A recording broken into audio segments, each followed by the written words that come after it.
তো এইমাত্র জাস্ট একটি sub adult Russell viper rescue হলো, মানে চন্দ্রবোড়া এই ঠিক মিনিট 10 হলো। তো পাশাপাশি একটি প্রপার নেচার পেয়েছি, চারিপাশে জঙ্গল, ফাঁকা মাঠঘাট রয়েছে। তো সেখানে রিলিজ করতে এসেছি, বেশি হ্যারাসমেন্ট করবো না, সব থেকে তাড়াতাড়ি রিলিজ করে দেবো। আত্মীয় লোকজনের মধ্যে থেকে খুব ভয় পেয়ে রয়েছে।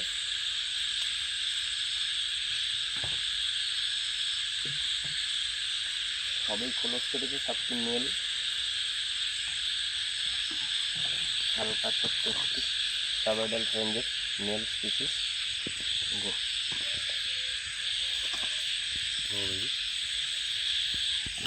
সুন্দরভাবে বেরিয়ে গেল, বেশি স্ট্রেস আউট না করে।